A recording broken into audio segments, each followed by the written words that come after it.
वृन्दावनेश्वरी तवैव पदारविन्दम्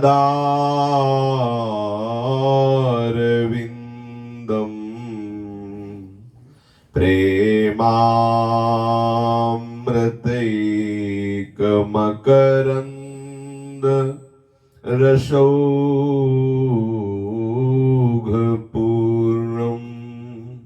हृद्यर्पितं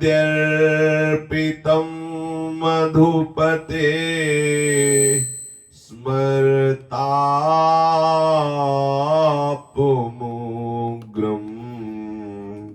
निर्वापयत्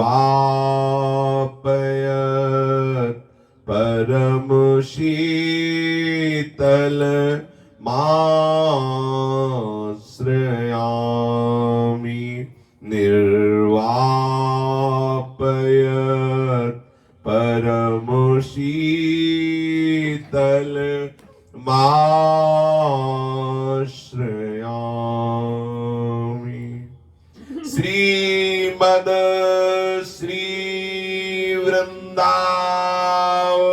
धाम की श्री वृंदावन श्री वृंदावन श्री वृंदावन श्री वृंदावन प्राण वृंदावन जीवन वृंदावन सर्वस्व वृंदावन श्री वृंदावन श्री राधा वल्लभ लाल की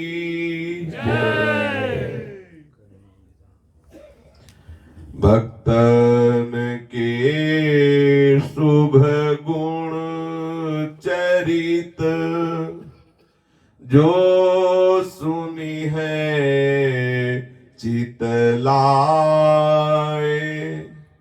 ताके भक्ति बढ़े घनी अरु हरि हो ही सहाय अजहूं सोच विचारी के गही भक्तन पदोट हरि कृपालु सब पाछली क्षमी है तेरी खोट हरि कृपालु सब पाछली छवि है तेरी खोट।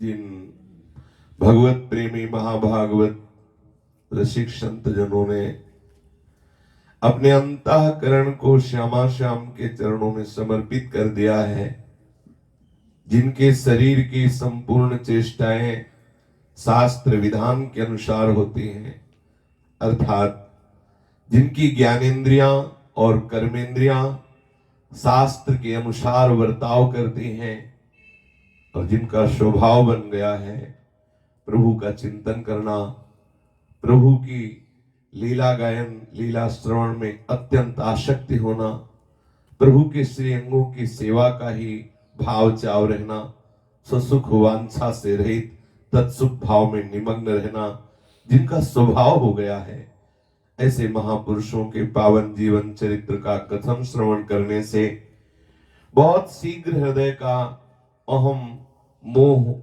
ये अहमता ममता रूपी मल नष्ट हो जाता है। जहां ये अहमता ममता नष्ट हुई तो हृदय में विशुद्ध प्रेम लक्षणा भक्ति का प्रादुर्भाव होता है। जिस प्रेम लक्षणा भक्ति के अधीन श्री प्रिया प्रीतम है, अर्थात जिसके हृदय में प्रेम लक्षणा भक्ति प्रकट हो जाती है, प्रिया प्रीतम सदैव सदैव के लिए उसके हृदय निकुंज में विहार करते हैं। ये प्रेम लक्षणा भक्ति किसी अन्य साधन से नहीं, भगवत प्रेमी महात्माओं के चरणों का आश्रय लेने से। गोस्वामी जी कह रहे हैं, भक्ति स्वतंत्र सकल सुख खानी, बिनु सत्संग न पावई प्राणी। जब तक जो प्रिया प्रीतम के चरणारविंद में आसक्त चित्त महापुरुष जन हैं, इनके हम चरणों का आश्रय नहीं लेंगे, इनके वचनों का चिंतन मनन नहीं करेंगे, तब तक हमारी बुद्धि में वो पवित्रता आएगी ही नहीं जो ये निश्चय कर सके कि मैं इसी जन्म में भगवत प्राप्ति करूं। जब तक ये निश्चय नहीं होगा कि मैं इसी जन्म में भगवत प्राप्ति करूं, भगवत प्रेम प्राप्त करूं, तब तक ये कंचन कामनी और कीर्ति का राग उसे नष्ट करता रहेगा। पूज्य श्री राधा बाबा के परम पवित्र अमृतमय वचन, बाबा कह रहे हैं, ये 7 बातें जीवन में उतार लो और 4 बातों से बच जाओ तो निश्चित तुम भगवत प्राप्ति के योग्य हो जाओगे। ये अति आवश्यक है। जैसे किसी का बुखार उतर रहा है तो थर्मामीटर बताता है कि आपका बुखार उतर चुका है, इतना है मतलब बुखार रहित हो गए हैं। ऐसे ये लक्षण हैं तो आप जीवन मुक्त हो, आप भगवत प्राप्त, आप तत्व बोध संपन्न महात्मा हैं। इन 7 बातों को जीवन में उतारा जाए, 4 बातों से बचा जाए। पूज्य बाबा श्री राधा बाबा कहते हैं, शांति। साधक में पहला लक्षण वो शांत होना चाहिए।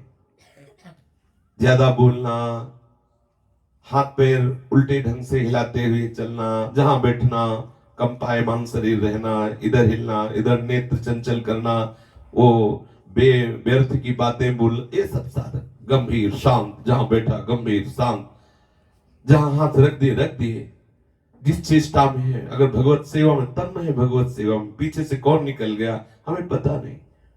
इतनी शांत वृत्ति हमें धारण करनी चाहिए। आप जीवन मुक्तता की तरफ बढ़ रहे हैं तो ये 7 लक्षण होने चाहिए। आपको कोई गाली दे रहा है, अपमानित कर रहा है, आप शांत रहें। हमारे प्रभु का स्वरूप है शांत आकारम। अनुकूलता में सब शांत रहते हैं, बाहर से, अंदर से तो हर्ष रूपी विकार होता है, तो शांति कहां। शांत वही कहा जाता है ना, हर्ष न शोक। जो द्वंद्वों से ऊपर उठा हुआ है वही शांत है। अनुकूलता में बाहर से शांत नजर आता है लेकिन हृदय विचलित हो जाता है हर्ष से। प्रतिकूलता में शोक से, जो हर्ष और शोक दोनों से ऊपर उठा हुआ वो प्रसन्न आत्मा है। प्रसन्न आत्मा वही है जो न कांक्षति न सोचती, प्रभु के सिवा न कोई सोच रह गई, न कोई आकांक्षा रह गई, वही शांत है। साधक शांत होना चाहिए, पहला लक्षण। जो हर किसी भी उपासना का साधक हो, ये लक्षण धारण करना ही चाहिए, शांत। देखो जो भगवत आराधन में संत जन लगे, कितनी शांति उनके मुखारबिंद से टपकती है। उनकी चेष्टा शांत, उनका दर्शन शांत, उनका संभाषण शांत कर देने वाला है। त्रिताप से जलता हुआ प्राणी जब उनके समीप पहुंचता है तो उनके वाणी रूपी अमृत की वर्षा से वो भीग कर शांत हो जाता है। हृदय विविध प्रकार के संशयों से मुक्त होकर एकदम जैसे दावानल से जला हुआ हाथी गंगा की धारा में खड़ा हो जाए, ऐसे ही संत वचनामृत में भिगा हुआ अंतःकरण शांत हो जाता है। ऐसी शांति होनी चाहिए कि जो हमारा अहित कर रहे हैं, जो हमारी निंदा कर रहे हैं, जो हमारा अनादर कर रहे हैं, हमारे हृदय में उनके प्रति भी मृदु व्यवहार हो। यहां तक कि हमारे प्रभु ही हैं ऐसी दृढ़ भावना हो, तभी आप शांत रह सकते हैं। जरा भी इस भावना से विचलित हुए तो अशांति आ जाएगी। अशांति आ जाएगी तो हमारा साधन पथ अवरुद्ध हो जाएगा पक्का। पूज्य बाबा कह रहे पहला लक्षण शांति। फिर दूसरा, प्रभु के भजन के सिवा और किसी काम में समय बिल्कुल न लगाना, अर्थात प्रभु का चिंतन करते हुए ही कार्य करना। जिस कार्य के करने से प्रभु का चिंतन छूट रहा है उस कार्य में बिल्कुल रुचि न रहना। इस सिद्धांत को थोड़ा समझना पड़ेगा, नहीं तो लगेगा कि हम बाबा जी होकर बैठ जाए। यहां बाबा जी होकर बैठने की बात नहीं कह रहे। भगवान अर्जुन को कह रहे माम निस्मर युद्ध च, अपने कर्तव्य का, जो प्रभु ने सृष्टि में आपको कर्तव्य दिया है, आप उस कर्तव्य का पालन करते हुए स्मरण कर सकते हैं, पक्का कर सकते हैं। आप पक्का कर सकते हैं। एक चक्रवर्ती सम्राट कर सकता है भगवत स्मरण, तो आप छोटे से परिवार का पालन क्या भगवत स्मरण करते हुए नहीं कर सकते? आप अपना छोटा सा एक कर्तव्य पद का निर्वाह क्या भगवत स्मरण करते हुए नहीं कर सकते? क्या भगवत भक्त कायर होता है? क्या भगवत भक्त प्रमादी होता है? क्या वो भगवत विधान को छोड़कर बैठे रहना भजन समझता है? आप विचार करके देख लीजिए। कोई भी ऐसा कार्य जो शास्त्र विरुद्ध हो, जिसमें प्रिया प्रीतम का विस्मरण हो रहा हो, वो हमें नहीं करना चाहिए। जब आप शास्त्र के अनुसार, संत गुरुदेव की वाणी के अनुसार कोई भी सृष्टि का कार्य करेंगे तो उसके मूल में आपकी भावना बनी रहेगी कि ये हम भगवत प्रसन्नता के लिए कर रहे हैं और ये हम शास्त्र अनुमोदित कर रहे हैं, इसलिए वो सूक्ष्मता से भाव में भगवत स्मरण होता रहेगा। वो भले आप वाणी से नाम जपना होता हो, पर अंदर से आपका भगवत स्मरण होता रहेगा। यदि कहीं स्मरण छूट रहा हो तो सबसे बड़ी विपत्ति हानि है। हमें वो कार्य नहीं करना चाहिए जिससे भगवत विस्मरण हो जाए। पहला है शांति, दूसरा है सतत भगवत स्मरण। हमें वो कार्य बिल्कुल नहीं करना, उस व्यक्ति से बिल्कुल संबंध नहीं रखना, वो पदार्थ बिल्कुल नहीं खाना, हमें वहां बिल्कुल नहीं जाना जहां हमारे प्रभु का विस्मरण हो जाए। बस ध्यान रखिए, हमारे भजन करते समय सावधानी की वृत्तियां होनी चाहिए कि हम वो पदार्थ नहीं खाएंगे जो भजन से अरुचि पैदा कर दे और भोगों की तरफ आसक्त कर दे। साधक है, आप देखिए, एक एक वस्तु का प्रभाव पड़ता है। छोटी सी भी वस्तु अपना प्रभाव डालती। यदि कोई भोजन हमारे हृदय में जाकर भगवत स्मरण के प्रति अरुचि पैदा कर रहा है, थोड़ी देर के लिए हमारी रसेंद्री ने रुचि पूर्वक पाया, लेकिन जो महाअमृत नाम है भगवत स्मरण, उसमें अरुचि हो रही, आग लगे ऐसे भोजन को। माना हमारा रिश्तेदार है, सगा संबंधी है, भजन विमुख है, नाना प्रकार के दुर्व्यसन करने वाला, गंदे आचरण वाला है, हमारे पास आता है, व्यर्थ की बातें करता है, हमें नहीं संबंध रखना, हमें नहीं बात करना।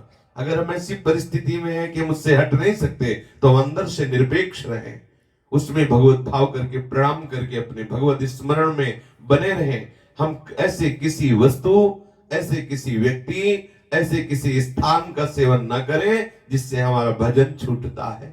भजन को पकड़े।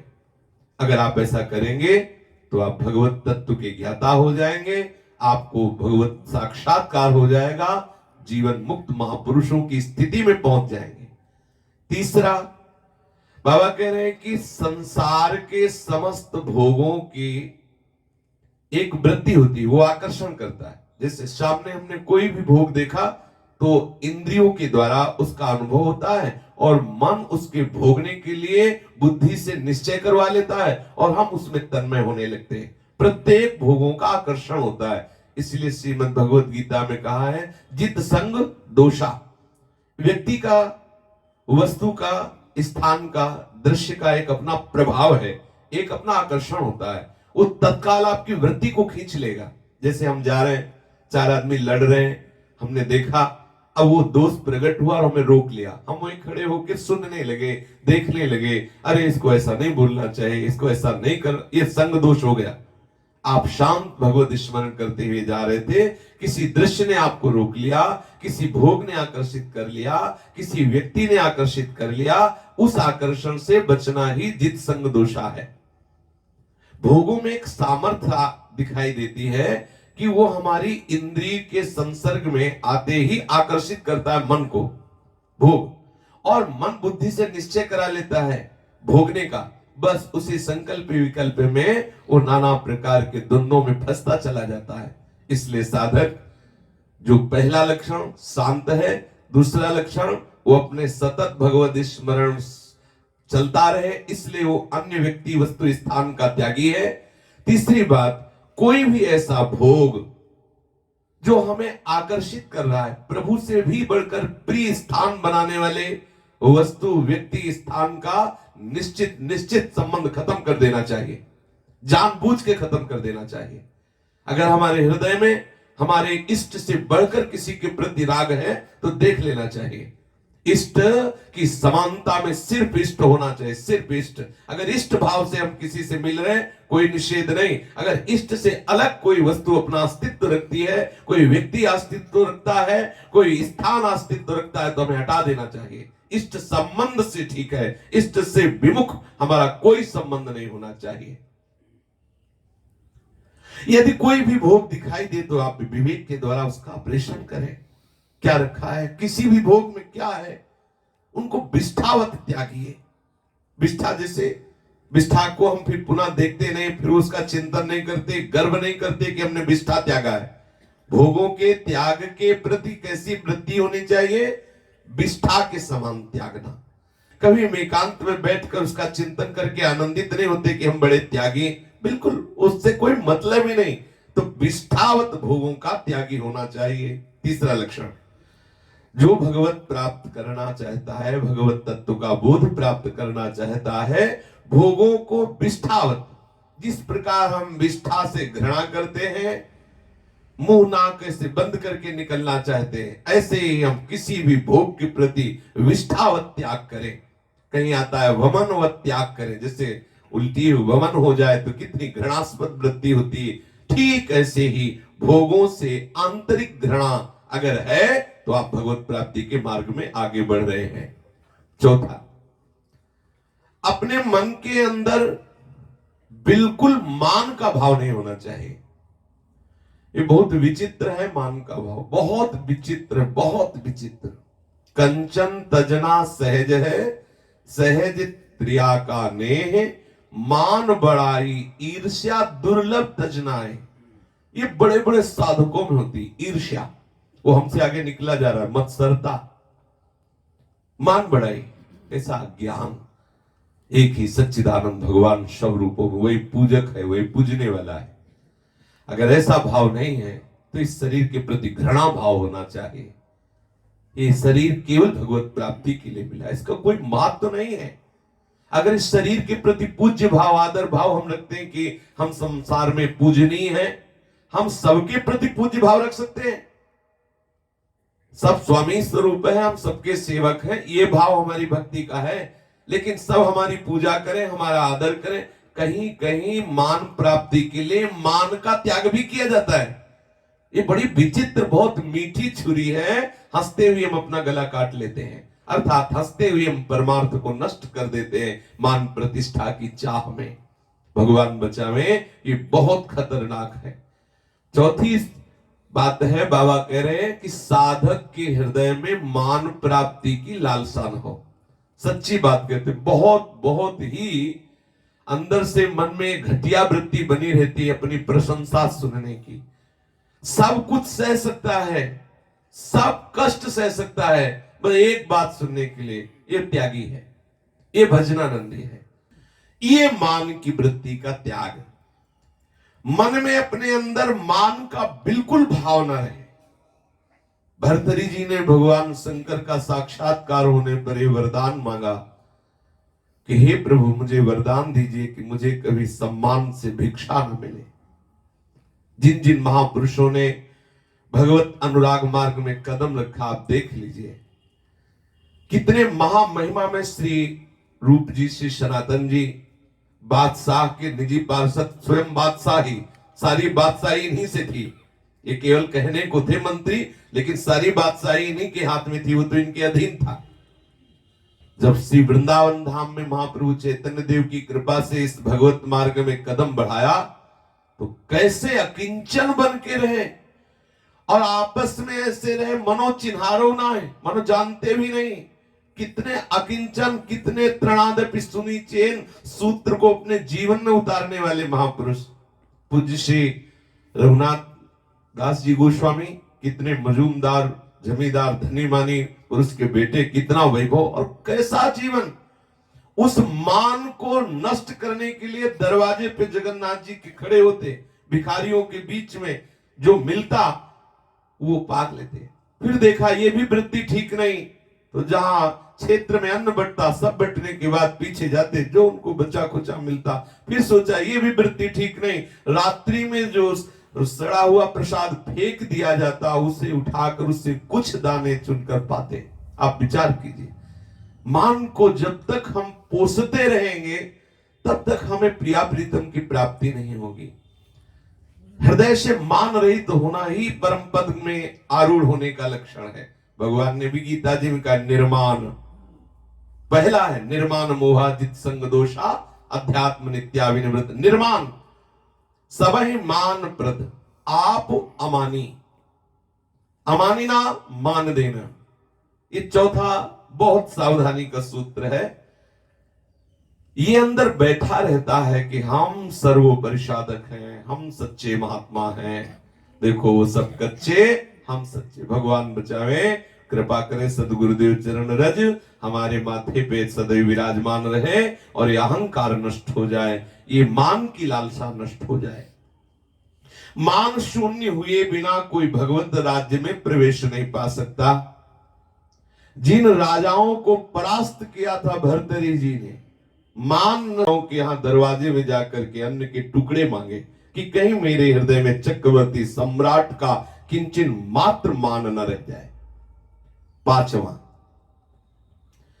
आपके हृदय में दृढ़ भरोसा हो कि इसी जन्म में अवश्य मुझे प्रभु मिलेंगे।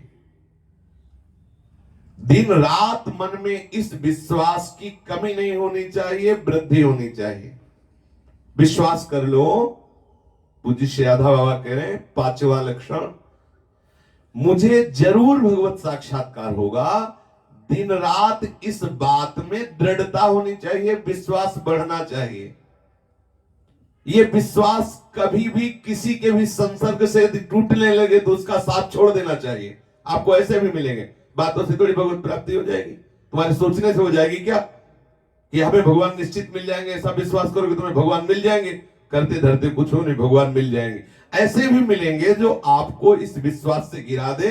पूज्य श्री राधा बाबा के वचन है, आप ये विश्वास कभी मत तोड़ना कि प्रभु मुझे नहीं, प्रभु बहुत करुणामय है, वो मिलने के लिए राजी है। अगर हम थोड़ा भी विश्वास करेंगे तो मिल जाएंगे। आज भी मिले हुए हैं विविध रूपों में आके, वो हमें देखते हैं, हमें दुलार करते हैं, पर हम उन्हें देखना नहीं चाहते। इसलिए जितनी हमारी सामर्थ्य देखने की है और जितनी चाह है उस रूपों को रख के आते हैं। हम चाहते हैं इस वस्तु के रूप में, इस व्यक्ति के रूप में, तो हमारे करुणा में प्रभु वही वस्तु और व्यक्ति का रूप रख करके आ जाते हैं। यदि हमारी ऐसी चाह हो जाए कि मुझे नहीं चाहिए नानात्व का दर्शन, मुझे आपका वो आवरण रहित चिदानंद दर्शन चाहिए, निश्चित मिलेंगे, निश्चित मिलेंगे।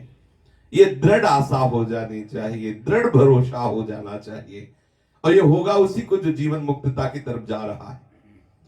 छठा है निरंतर नाम गान का प्रेम सहित गान, प्रेम सहित चिंतन, प्रेम सहित मनन। नाम का निरंतर प्रेम सहित गान, प्रेम सहित चिंतन, प्रेम सहित मनन। गान अर्थात वाचिक, मनन उपांशु, चिंतन गहराई से नाम का चिंतन हो रहा, मानसिक। उपांशु में या मानसिक में नहीं पहुंच हो रही तो वाचिक से ही नाम कीर्तन कर रहे हैं, नाम गान कर रहे हैं। नाम में ऐसी रुचि हो जाए कि तद विस्मरणेन परम व्याकुलते, ऐसी महत्व बुद्धि हो जाए कि परम धन हमारे लिए नाम हो गया। नाम छूटने पर व्याकुलता। श्रीमद् भागवत की एकादश स्कंध में 9 योगेश्वरों के प्रसंग में आता है कि जिस साधक के हृदय में ऐसी नाम के प्रति महत्व बुद्धि हो जाती है कि त्रिभुवन की राज लक्ष्मी देने पर भी वो आधे पल के लिए प्रभु का नाम नहीं छोड़ता, वो सबसे बड़ा महाभागवत है, ऐसा वर्णन किया। त्रिभुवन की राज्य लक्ष्मी भगवत स्मरण के सामने ही है। हम अगर किसी भी सुख सुविधा की प्राप्ति के लिए प्रभु का विस्मरण कर देते, हम कैसे भागवत हैं, हम कैसे प्रभु के प्रेमी भक्त हैं। त्रिभुवन की राज्य लक्ष्मी देने पर भी आधे पल के लिए भगवत विस्मरण ना होना, ये महाभागवत का लक्षण है। तो नाम गान में ऐसी रुचि हो जाए, नाम जपने में, नाम का चिंतन करने में, कोई कितना से बड़ा हमें सुख पद प्रतिष्ठा ये सब मिलने का अवसर आवे और हमारा नाम न छूटे, बड़ी से बड़ी विपत्ति भयानक परिस्थिति आवे पर नाम न छूटे, उसे कहते हैं नाम में रुचि हो जाना, नाम में आसक्ति हो जाना, नाम में महत्व बुद्धि हो जाना। जिस साधक के हृदय में सदैव नाम गान में रुचि हो गई, यह जो परे मोह सहज स्वभाव, श्री हरिवंश नाम रस चाओ, स्वभाव बन गया है, स्वाद मिल गया है नाम का, अब वो नाम छोड़ नहीं सकता। सातवां, जहां जहां हमारे प्रभु की लीलाएं हुई हैं, हमारे इष्ट की, उन स्थलियों में परम आसक्ति होना, प्रेम होना उन स्थलियों से। जो हमारे आराध्य देव हैं, उनकी जहां जहां जो जो लीलाएं हुई हैं, उन लीला स्थलियों में आसक्ति हो जाना। ये 7 बातें जिसके जीवन में उतर रही हैं, वो प्रभु के साक्षात्कार की तरफ आगे बढ़ रहा है। इन 4 बातों से बचना है। ये 7 बातें जीवन में उतारनी है और इन 4 बातों से प्राणों की बाजी लगाकर बचना है। ये 4 बातें जीवन में बिल्कुल नहीं होनी चाहिए।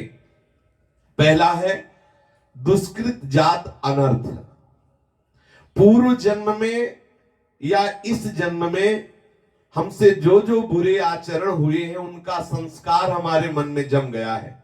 दुष्कृत जात अनर्थ, पूर्व जन्म में या इस जन्म में जो हमसे गंदी बातें बन गई, गंदे आचरण बन गए, शास्त्र विधान के विपरीत हमसे आचरण बन गए, उनके संस्कार हमारे मन पे जमा हो गए।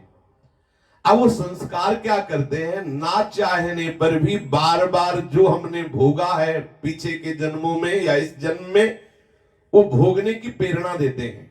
ऐसा करो, ऐसा करो, वो बार बार साधक ऊब जाता है, हार जाता है। यहां सावधान, ऊबना नहीं, हारना नहीं। जो हमने गलती की है, वो संस्कार हमारे अंदर बैठ गए हैं। अब हम नहीं करना चाहते गलती, अब हम भगवत प्राप्ति करना चाहते हैं, पर वो संस्कार मन में जो बैठे हैं वो स्फुरित होंगे, आपको घसीटेंगे। जो आपने आचरण किए वो करवाने के लिए विवश करेंगे, स्फुरना करा के बुराई की तरफ घसीटेंगे, क्योंकि तुम पहले वो आचरण किए हो। अब तुम्हें पूरा ध्यान रखना है कि तुमसे बुरा वो कृत्य ना होने पावे, वो आचरण ना होने पावे। जो बुराइयां तुमने पूर्व में की है, उनके संस्कार तुम्हारे मन में है। जब तुम भगवत मार्ग में चलना चाह रहे हो तो वो बुराइयां तुम्हें आकर्षित करेंगी, प्रेरित करेंगी भोगों के लिए, जो भी गलतियां की है। अब आपको केवल एक सावधानी रखनी है कि हमें वो गलती नहीं करनी जो मन में प्रेरणा आ रही, जो पूर्व संस्कार के वशीभूत होकर भोगों की प्रेरणाएं आ रही हैं, इंद्रिय जन्य भोगों का आकर्षण खींच रहा है, हमें वो नहीं भोगना, हमें उसे सहना है। दुष्कृत जात अनर्थ से ये बचना हुआ।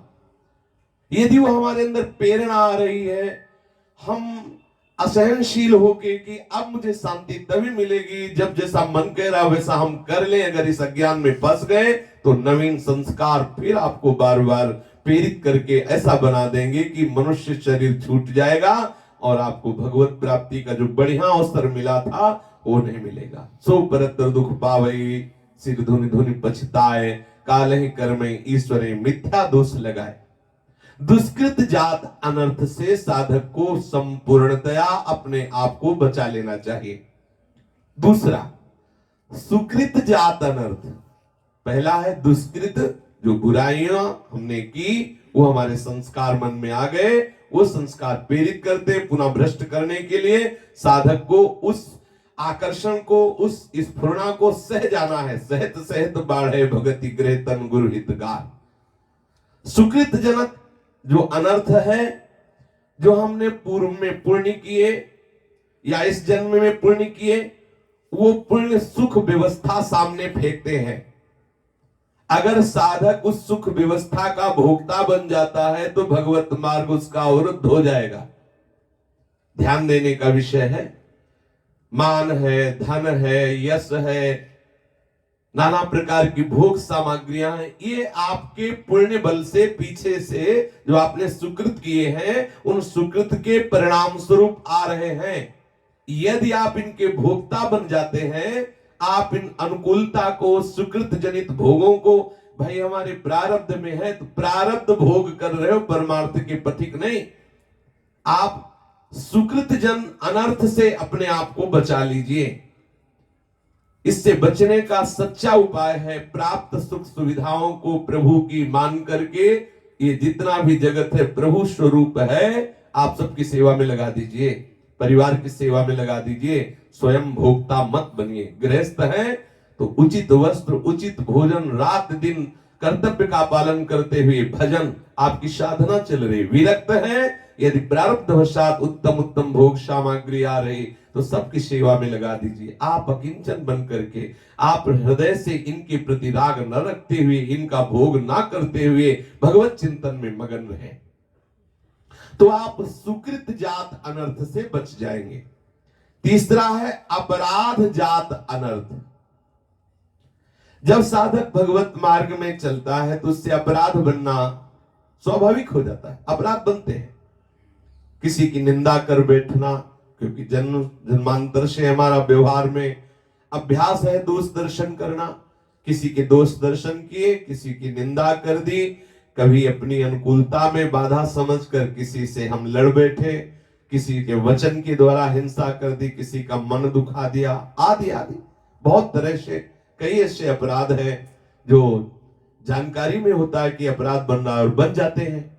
वो अपराध आपके भजन को ऐसा मलिन, मन को मलिन करेंगे कि भजन में रुचि नहीं रहेगी, भगवत प्राप्ति का निश्चय शिथिल होने लगेगा, भगवत वार्ताएं अच्छी नहीं लगने लगेंगी। समझ लेना कि अब हमारा कोई अपराध छा गया अंतःकरण में जो भजन से अरुचि करवा रहा है।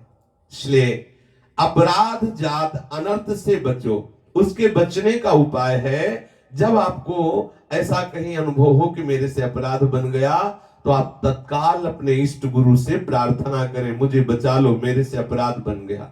वो क्षमा कर देंगे, तत्काल वो अपराध नष्ट हो जाएगा और आप आगे परमार्थ में बढ़ने लगेंगे। हे नाथ मुझे अपराध से बचाओ। हे नाथ जानबूझकर अपराध बन गया या अनजान में बन गया, आप मुझ अपराधी को इस अपराध से बचाकर आप अपने चरणों में पहुंचने का मार्ग प्रशस्त करें। प्रभु से प्रार्थना करें, गुरुदेव से प्रार्थना करें। यदि आप ऐसा नहीं करते तो आपका परमार्थ मार्ग वो अपराध जात अनर्थ से रुक जाएगा। चौथा है भक्ति जात अनर्थ। जब हम सदगुरुदेव के वचनों के अनुसार बताई हुई उपासना पद्धति से उपासना करते हैं तो हमारे हृदय में एक बात रहती, गुरु कृपा से साधन बन रहा है तो भक्ति जात अनर्थ का प्रादुर्भाव नहीं होता। यदि हम तनिक भी उद्दंडता करने लगे तो ये अभिमान आने लगता है कि हम इतना भजन करते हैं, हम तो त्यागी हैं, ये ऐसा है, मैं ऐसा हूं। जहां ये बात आई तहां अंदर बस श्रेष्ठता का गुण अपने में आने लगता है। अपने में श्रेष्ठता का गुण आना भक्ति मार्ग से पतित हो जाना है। भक्ति मार्ग में आपकी आगे उन्नति हो रही, इसका लक्षण है दैन्यता।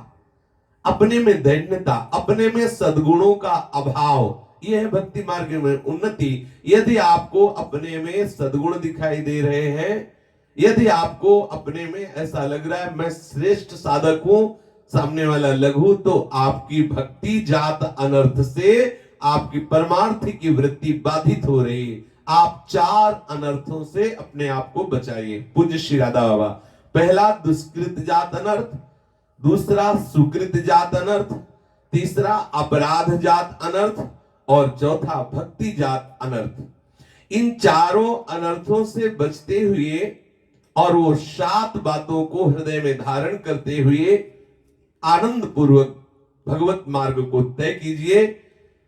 आपका कोई बिगाड़ नहीं सकता। आप मेरी बात केवल मान लीजिए, 4 से बच जाइए, 7 को स्वीकार कर लीजिए। आपको कोई परास्त नहीं कर सकता। आपका रास्ता बिल्कुल सहज और सरल हो जाएगा। आप कमर कस के इन 4 को त्याग दीजिए।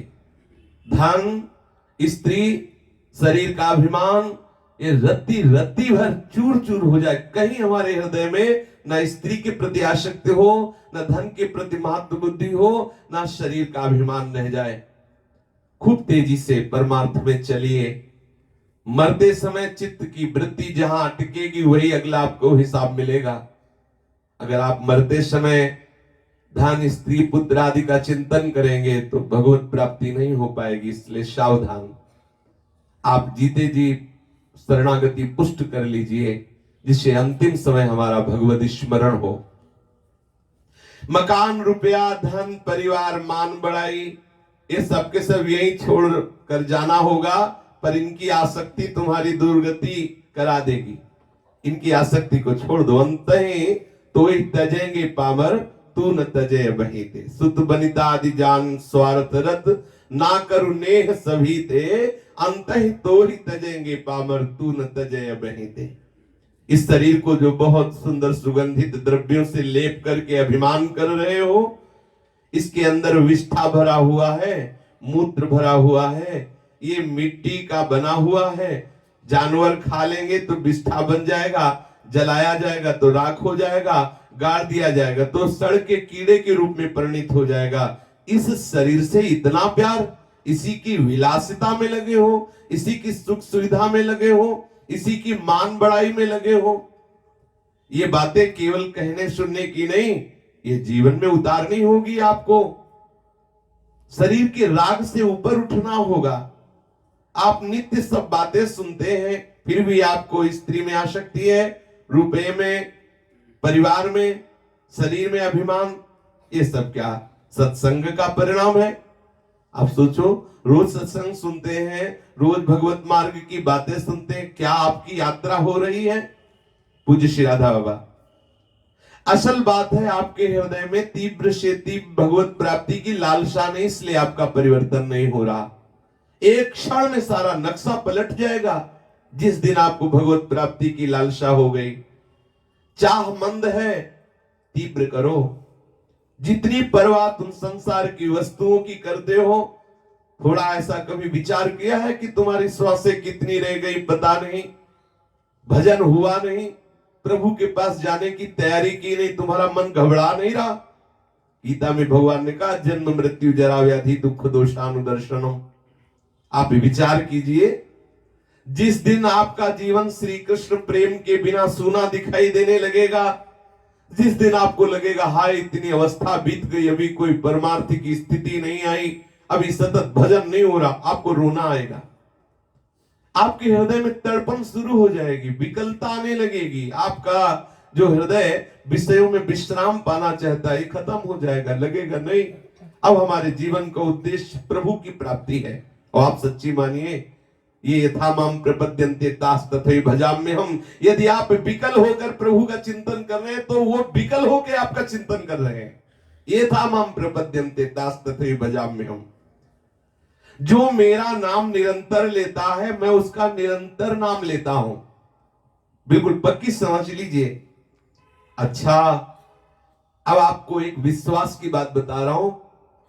पूज्य श्री राधा बाबा कह रहे हैं, इसी सिद्धांत से प्रभु कह रहे हैं कि जो मेरा नाम लेता है मैं उसका नाम लेता हूं। मैंने जीवन भर कोई नाम नहीं लिया, एक बार कहा कृष्ण, तो कृष्ण ने भी एक बार कहा होगा मेरा नाम, क्योंकि ये था माम प्रपद्यन्ते तास तथैव भजाम्य हम। तो मेरा भले मन न लगा हो नाम लेने में, और मैंने ऐसे झूठ मूठ बोल दिया हो राधा कृष्ण, राधे श्याम, राधा वल्लभ, लेकिन वो कह रहे हैं ये था माम प्रपद्यन्ते तास तथैव भजाम्य हम। मैंने वाणी से बोला राधा कृष्ण, तो वो भी वाणी से मेरा एक बार स्मरण किए होंगे, तो वो तो सच्चिदानंद है, वो एक बार स्मरण करेंगे, हमारा काम बन जाएगा। पूज्य राधा बाबा कह रहे हैं, तुम विश्वास कर लो, यदि एक बार भी नाम ले लिया तो तुम्हारी दुर्गति नहीं होगी। नाचने का मन होता है। देखो, वास्तविक हृदय की बात कह रहा हूं, ये भगवान की बहुत दुरंत माया है। प्रतिपल ऐसी जाल फेंकती रहती है, लगता है कभी कि सुधर गया मन, फिर लगता है कि देखो कितना परत की परत निकलती चली जाती है, हार जाता है साधक। पर इन महापुरुषों के वचनों से ही एक नवीन बन मिलता है, एक नवीन उत्साह मिलता है कि एक बार नाम, ऐसा आया है वाणी जी में आया है, एक बार जिन नाम लिए हित सो होयति दीन, ताको संग न छाड़े ध्रुव अपनो कर लीन। नाथ, आप में मेरी तरह वाणी और मन का भेद तो है नहीं, क्योंकि आप सच्चिदानंद हैं। तो मैंने तो केवल वाणी से एक बार बोला आपका नाम, और आपने जो मेरा नाम बोला, मेरा स्मरण किया, तो निश्चित मेरा उद्धार हो जाएगा। असल बात है, जिस क्षण एक बार भी नाम निकलता है, उसी समय भगवान की कृपा उसे गोद में ले लेती है। बात पर विश्वास करो। कोई भी एक बार बोलता है कृष्ण, एक बार बोलता है राधा, यही हमारे जीवन में आधार है। सच्ची मानिए, अगर हमें कहीं विश्राम है तो इसी बात पे विश्राम है, नहीं तो किस समय कौन सी मति कहां पटक दे हमें पता नहीं। अगर हमें कहीं भरोसा है, कहीं विश्राम है, तो इसी बात पे विश्राम है, आपकी करुणा पर और आपके इस नाम की महिमा पर, आपके धाम की महिमा पर हमारा हृदय शीतल होता है और ऐसा लगता है कि बात बन गई। नहीं तो सिद्धांतों की कसौटी पे कस के देखे तो बिल्कुल जंग है, लोहा है, लेकिन इस नाम धाम रूपी पारस ने छू लिया तो सोना बन गए। बस बात इतनी है, यही विश्राम मिलता है।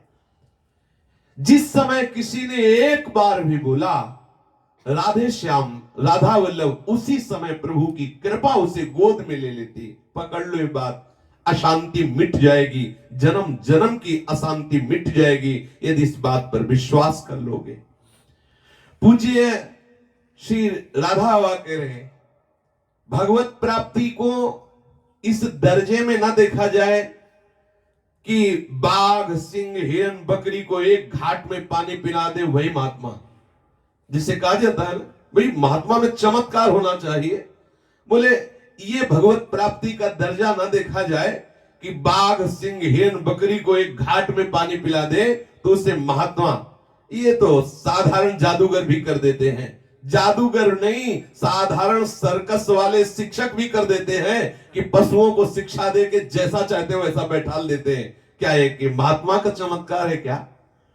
असल में भगवत प्राप्ति क्या चीज होती है ये समझाई ही नहीं जा सकती। साधारण संसारी मनुष्य तो चमत्कार देखता है, चमत्कार होना भगवत प्राप्ति का लक्षण नहीं है। अगर चमत्कार ही भगवत प्राप्ति का लक्षण हो तो हम तुम्हें बताते हैं कि महाराष्ट्र में एक महापुरुष हुए श्री ज्ञानदेव जी महाराज, और उनकी महिमा सुनी। एक महात्मा थे चमत्कारी चांगदेव जी, पूज्य श्री राधा बाबा कह रहे, उनका चमत्कार ये कि वो अपना चमत्कार दिखाने के लिए सिंह की सवारी करके काले नाग का चाबुक लेकर के ज्ञानदेव जी से मिलने के लिए गए। हाँ, प्रत्येक 100 वर्ष में जब उनकी मृत्यु का समय आता तो समाधि में बैठ जाते, संकल्प करके मृत्यु का समय निकल जाता, फिर वो समाधि तोड़ देते। इसलिए उनको 1400 वर्ष हो गए थे। और ज्ञानदेव जी अपने भाई और बहन के साथ एक चबूतरे में बैठे हुए थे। चांगदेव की खबर पहुंची कि एक बड़े चमत्कारी सिद्ध महात्मा आ रहे हैं मिलने के लिए। वो सिंह पर चढ़कर सांप की चाबुक लेकर के आ रहे हैं। तो ज्ञानदेव जी ने कहा भाई महात्मा आ रहे हैं तो स्वागत करना चाहिए।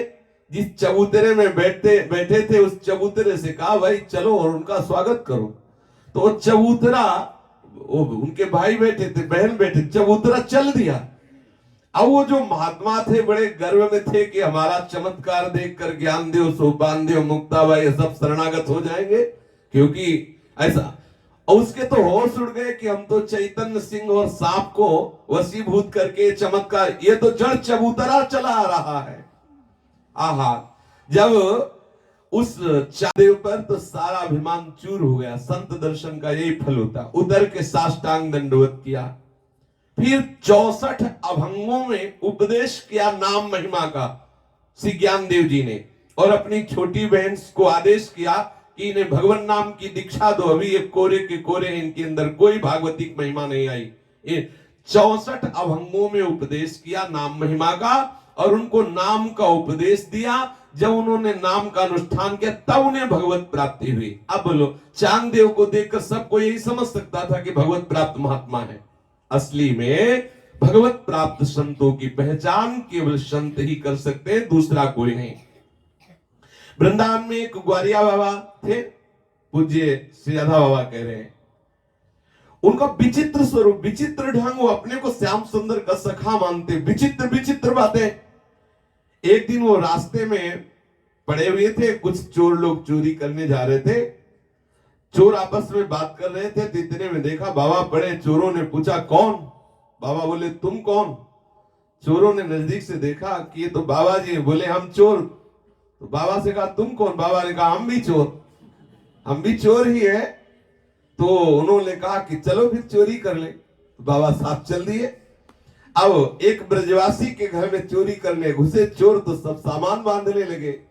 और गारिया बाबा ने देखा एक ढोलक टंगी थी, वो ढोलक बजा ले। ढोलक, क्योंकि अब वो ढोलक सुन करके घर के लोग सब जग गए।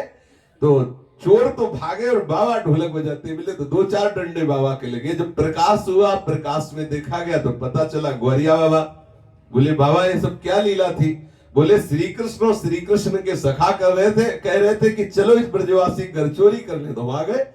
अब वो सब सामान चुरा रहे थे, तो हमें ढोलक दिखाई दिए, ढोलक बजाने लगे। अब बोलो कैसे कोई जाने कि कितनी उच्च कोटि के महात्मा है। एक नवीन अवस्था की बालिका को देखा, बाबा वो बंगाल से आया था दर्शन करने। तो बाबा ने कहा अब इसके साथ तो हम ब्याह करेंगे। अरे उनका नहीं, हम ब्याह नहीं करेंगे, अपनी बेटी की तुम्हारे साथ थोड़ी ब्याह। बोले ना, अगर ब्याह नहीं करोगे तो हम चिता लगा के भस्म हो जाएंगे। और उसने कहा नहीं हम ब्याह नहीं। तो ब्रजवासियों ने समझाया कि ये मतलब अपने भगवत भाव में बावरे रहते, पता नहीं इनके मन में कौन सी वृत्ति आई है, आप हाँ कह दो। बोले नहीं हम ऐसे कैसे हाँ कह दे अपनी बेटी का ब्याह। वो यमुना किनारे चिता लगाई, जलने जा रहे थे। ब्रजवासियों ने कहा पक्का विश्वास हो तुम हाँ कहो। तो बोले बाबा हम तैयार हैं बेटी का ब्याह करने के लिए। थोड़ी देर ऐसे खड़े रहे, बोले अब यार की मर्जी नहीं, और चल दिए। बोले कैसे पहचानोगे कि किस कोटि का कौन महापुरुष है? बाबा कह रहे बाहरी चेष्टा से भगवत प्राप्ति का प्रमाण नहीं दिया जा सकता। बहुत ऊंची चेष्टा करने वाला हो सकता है कि वो बहुत नगण्य व्यक्ति हो, बाहर से बहुत ऊंचा दिखावा करने वाला हो सकता है बहुत नगण्य व्यक्ति हो, बहुत नगण्य व्यक्ति दिखाई देने वाला हो सकता है बहुत ऊंचा महात्मा हो। ब्रज के प्रेमी संतों का जीवन सुनने पर ऐसा मालूम हुआ, कोई रो रहा है, कोई हंस रहा है, कोई पागल है, कोई अकिंचन दिखाई देता है, लेकिन भीतर श्री कृष्ण का अनंत प्रेम लहरा रहा है। इसलिए संतों की पहचान बाहरी लक्षणों से नहीं होती। आप भगवान नाम जप कीजिए, आप भगवत चिंतन में जितना आप लगेंगे उतने ही आपके हृदय में दिव्यता आएगी। पूज्य श्री राधा बाबा के अमृतमय वचन। अब बाबा के जीवन चरित्र की तरफ चलते हैं। बड़े आदर्शमय बाबा के एक एक सिद्धांत। पूज्य बाबा श्री जयदयाल जी के बड़े भाई श्री शिवदयाल जी, इनके हृदय में एक बात थी कि मेरे से वो सब साधन नहीं बनने वाले जो साधनों को वर्णन किया जाता है। पर एक बात हमने शास्त्रों में सुनी है कि यदि भगवत प्रेमी महात्मा के चरण का आश्रय ले ले तो उसको निश्चित भगवत प्राप्ति हो। ये बात मुझे पकड़ में आ गई। पूज्य श्री जयदयाल जी के बड़े भाई श्री शिवदयाल जी, पूज्य राधा बाबा कहते हैं कि उनकी हमने भावना सुनी।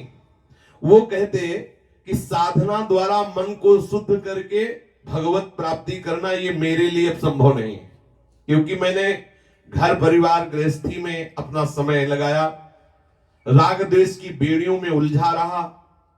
अतः आज मैं आशा कर लूं कि मैं साधना करके भगवत प्राप्ति करूं तो असंभव। अब कृपा के द्वारा ही मेरे हृदय में भक्ति रस बढ़ेगा, मेरा अहंकार चूर चूर हो जाए, मुझे भगवत साक्षात्कार हो जाए, बस एक ही बात है, कृपा के द्वारा। ऐसा दृढ़ निश्चय करके उन्होंने भाई जी के चरणों का आश्रय लिया।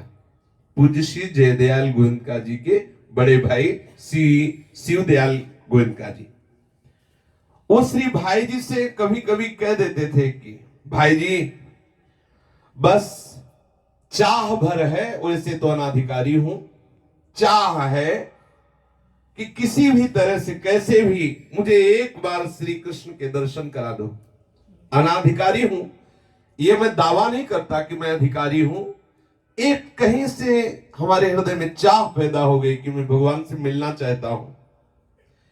एक क्षण में आप मुझे पात्रता दे सकते हैं। वैसे तो मैं अपात्र हूं, आपकी मंद मुस्कुराहट, आपकी कृपा कटाक्ष से मुझे श्री कृष्ण की मोहिनी अद्भुत छवि का दर्शन हो सकता है। आप कृपा करें।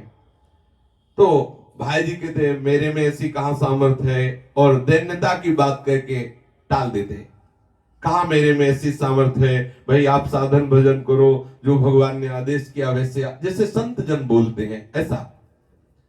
अब एक आशा उन्होंने दृढ़ निश्चय कर ली कि निश्चित संतों के चरणों का आश्रय लेने से भगवत साक्षात्कार हो जाता है। अब मैं भाई जी के चरणों का आश्रय लेता हूं। शिव दयाल जी अचानक बहुत बीमार हो गए। उनकी धीरे धीरे रुग्णावस्था बढ़ती गई। ये भाई जी को समाचार मिला कि श्री शिव दयाल जी बहुत बीमार हो गए हैं और हमें लगता है बचने की कोई उम्मीद नहीं। तुरंत भाई जी ने राधा बाबा से कहा कि चलो शिव दयाल जी के पास चलते हैं। राधा बाबा, भाई जी, ये दोनों महापुरुष सायंकाल का समय था, वहां पहुंचे। श्री भाई जी राधा बाबा को साथ लेकर शिव दयाल जी के पास पहुंचे। एक बात हृदय से जो हम निश्चय करते हैं, भगवान निश्चित उसकी पूर्ति करते हैं, वाणी से कहो या ना कहो। शिव दयाल जी ने निश्चय कर लिया था कि भाई जी के चरणों की कृपा से मुझे निश्चित भगवत प्राप्ति हो सकती है। मेरे में वो साधन बल तो है नहीं जिससे मैं दावा पेश कर सकूं। अब तो अंतिम समय है। अब ऐसी बेशुद्ध अवस्था है कि श्री कृष्ण से प्रार्थना भी नहीं कर सकते। भाई जी नजदीक गए और मुस्कुराते हुए, यह निश्चित बात है, इस बात पर हम बहुत विश्वास करते हैं कि यदि हम दृढ़ विश्वास कर ले कि किसी भी महापुरुष के प्रति, किसी भी संत के, निश्चित भगवान उस विश्वास को पूर्ण करते हैं, क्योंकि विश्वास साक्षात भगवान का स्वरूप है। अब देखिए, उनकी ऐसी बीमारी अवस्था हुई, भाई जी को सूचना मिली। भाई जी ने राधा बाबा से कहा कि आप शीघ्र चलिए, शिव दयाल जी के मुझे जरूर दर्शन करने हैं, वो अस्वस्थ है, वहां चलना है। भाई जी का बहुत मृदु स्वभाव, बहुत ही रसमय स्वभाव। सायंकाल के समय भाई जी वहां पहुंचे। शिव दयाल जी बिल्कुल मरणासन में थे, बिल्कुल होश नहीं था। भाई जी पहुंचे और उनकी ऐसे कलाई का स्पर्श किया जैसे कोई नाड़ी देखता है। स्पर्श करते ही उनके नेत्र खुल गए और भाई जी को देखा तो चेहरे पे एक प्रसन्नता, एक विलक्षण आनंद की लहर दौड़ गई। राधा बाबा कह रहे, मैंने स्पष्ट देखा कि भाई जी के छूते ही उनके होश आ गए। भाई जी के छूते ही उनके मुखारविंद पर अद्भुत प्रसन्नता। भाई जी के प्रति श्री कृष्ण के प्यार की कोई सीमा नहीं है। भाई जी मानो स्वतंत्र हैं, जिसको चाहे उसको श्री कृष्ण का साक्षात्कार करा सकते हैं, ऐसा मुझे अनुभव हुआ उसी समय। जिसको चाहे उसको श्री कृष्ण का दान कर दें। वारे भक्त वत्सलता प्रभु की। भाई जी के संकेत पर एक घोर पापी को भी भगवत साक्षात्कार करा सकते हैं। भाई जी के हृदय में इतना प्रभु आसक्त है कि वो संकेत कर दे, इशारा कर दे, तो उस पापी के हृदय में भगवान प्रकट हो सकते हैं। ये पूज्य श्री राधा बाबा का अनुभव।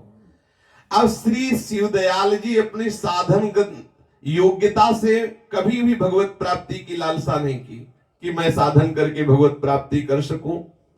उनके हृदय में था असंभव, मैं गृहस्थी में रहा, कोई संयम नहीं बना, कोई साधना नहीं बनी, मुझे संत कृपा से भगवत साक्षात्कार हो जाएगा, भाई जी की कृपा से हो जाएगा। श्रेष्ठ श्री जयदयाल जी गोयनका ने उन्हें ध्यान करने की अनवरत चेष्टा बताई, परंतु शिव दयाल जी की वृत्तियां तो निर्गुण निराकार तत्व पर स्थित ही नहीं हुई। वे तो सगुण साकार मुरली मनोहर ठाकुर पर आसक्त थी। उनको देहाध्यास जन्य अहमता पूरी जकड़े हुए थी। उनका चित्त इस संसार के दृश्य जगत पर स्थिर था। उनके हृदय में कोई ऐसी स्थिति नहीं थी मैं तुम और मेरा तेरा राग द्वेष, सब कुछ था उनके हृदय में। लेकिन भाई जी अंतिम समय में महाकृपालु, महाकरुणा की वृष्टि की। संसार में ऐसे महापुरुष मिल सकते हैं जो शास्त्र में उल्लेखित तत्व रहस्य की बातें सुनाकर दूसरे को चकित कर दे। ऐसे भी मिल सकते हैं कि जो ज्ञान निष्ठ हो, ऐसे भी मिल सकते हैं जो थोड़ा भक्ति करते हो, पर ऐसे महापुरुष मिल जाना कि वो अपने संकल्प से, अपने स्पर्श से भगवत साक्षात्कार करा दे, ये बड़ा दुर्लभ होता है। इस दर्शन से उनका भक्त होने का अभिमान भले ही पुष्ट हो गया हो, परंतु ये जगत के कल्याण के हेतु हो सके कठिन बात है। कह रहे हैं कि स्वयं भक्ति करके एक आध झलक पा जाना वो एक अलग बात, लेकिन ऐसी सामर्थ्य आ जाना कि किसी को स्पर्श करके या किसी को संकल्प करके भगवत साक्षात्कार करा दे, ऐसा बिरला ही कोई होता है। मेरे जीवन में अनेक महात्माएं, पूज्य श्री राधा बाबा कह रहे हैं, सचमुच सचमुच चकित कर देने वाली भगवत प्रेम की शास्त्रीय चर्चाएं भी सुनी, ब्रजलीला की रसमयी कथाएं भी सुनी, परंतु भीतर से हमने देखा कि उस प्रेम रस में वो डूबे नहीं। मुझे ऐसे महात्मा मिले जो नीचे स्तर की लीलाओं का भी उनको ज्ञान है, परंतु स्वयं लीला के पात्र भगवत स्वरूप को नहीं प्राप्त हुए, अर्थात तो भावदेह को प्राप्त नहीं हुए। ऐसे भी मिले जो ऊंची ऊंची भूमिका में थे, पर वो किसी को भगवत लीला में प्रवेश करा सके, ऐसी सामर्थ्य मैंने नहीं देखी। परंतु ऐसे मुझे भाई जी मिले जिनमें सब बातें एक साथ मैंने देखी, न भूतो न भविष्यति, ऐसा मैं कह सकता हूं। श्री राधा बाबा ने कहा, श्री भाई जी श्री शिवदयाल जी के बगल में कुर्सी लगवाई और बैठ गए उनके पास, और हाथ पकड़ करके कुछ स्पर्श करते हुए कुछ अंदर से ऐसा लग रहा था कुछ गुनगुना रहे। शिवदयाल जी से कहा, देखो देखो सामने देखो, तुम्हें कुछ दिखाई दे रहा है? बोले हाँ, श्री कृष्ण सामने खड़े हैं। अच्छा, कैसी शोभा है? ओह, बहुत आनंद, रूप की राशि है, देखो प्रभु श्री कृष्ण रूप की राशि है, ऐसा वो शिवदयाल जी बोलने लगे। आहा, प्रभु श्याम वर्ण के हैं, कितना सुशीतल प्रकाश प्रकट हो रहा है, कितनी श्यामल अंग की अद्भुत शोभा है। ओह, विजड़ित कुंदन के रत्न जटित आभूषणों की शोभा को तुच्छ कर दे रही है उनके श्री अंगों की कांति, उनके श्री अंगों की गंध में बड़ी मादकता है, ऐसा लगता है मानो इत्र सार ही वो छिड़क दिया गया हो। ऐसा उनकी गंध की तुलना में त्रिभुवन में कोई गंध नहीं, जैसी श्री कृष्ण के श्री अंगों की गंध आ रही। और शिव दयाल जी के नेत्र मुदे हुए हैं और मुख से वो बोलते जा रहे हैं। भाई जी बहुत आनंदित होकर मस्ती से हंस करके पूछ रहे हैं, आपको कोई भय तो नहीं? नहीं नहीं, सामने श्री कृष्ण खड़े। परिवार की कोई स्त्री बोल उठी, ताऊ जी प्रभु से प्रार्थना करिए अपने चरणों का वो आपको स्पर्श कराएं, यदि आपको वो दिखाई दे रहे हैं तो। शिवदयाल जी ने कहा, हाँ हाँ वो सामने हैं, बिल्कुल नजदीक उनके चरण हैं, और वो प्रभु के चरण स्पर्श करने। आहा, मेरे हाथ देखो उनके चरणों में ही रखे हुए हैं, वो बड़े प्यार से मेरी ओर झुककर निहार रहे हैं, मैं उनके चरणों का स्पर्श कर रहा हूं, ऐसा वो बोलने लगे। मेरे प्रभु मेरे नेत्रों के सामने देखो कैसी सुंदर उनके नेत्रों की शोभा है, शरद ऋतु में खिले कमल दलों पर मानो मोती चमक आए हो, और हमारे सामने जो रूप प्रकाशित है इतना चमकीला पीतांबर है मानो नील मेघ पे बिजली विराजमान हो, ऐसे उनके श्री नील अंग में पीतांबर शोभायमान है। आहा, हाथ में विराजित मुरली के छिद्रों से बिना बजाए ही मधुर स्वरों की सुधा बह रही है। आहा, कैसा अद्भुत सौंदर्य मुझे नहला रहा है, मैं तो ऐसा पागल हो रहा हूं कि अब मुझे कोई सुध नहीं रही।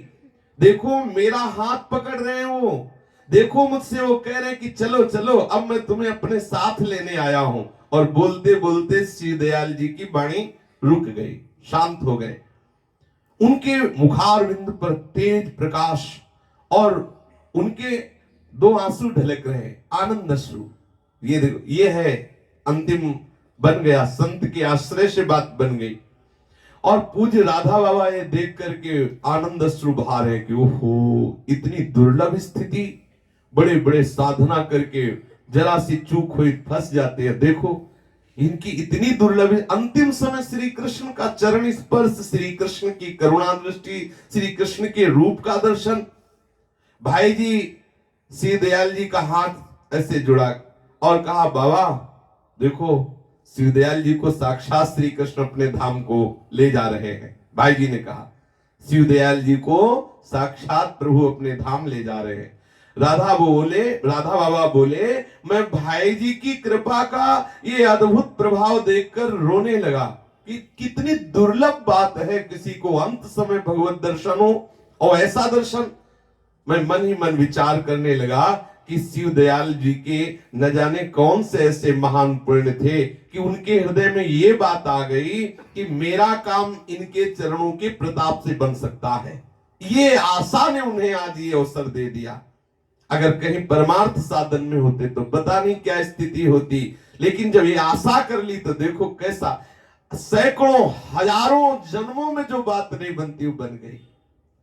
बड़े बड़े सत्संगियों का जीवन अंतिम समय कहां फंस जाता है। भाई जी ऐसे महापुरुष की शिव दयाल जी की अंतिम यात्रा सुधार दी, प्रभु के दर्शन करा दिए और प्रभु भाई जी के प्रताप से उनको अपने निज धाम में ले गए।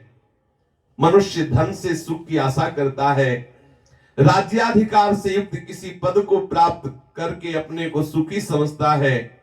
योगी जन दीर्घावधि तक तपस्या करके उत्तम सिद्धियां प्राप्त करते हैं।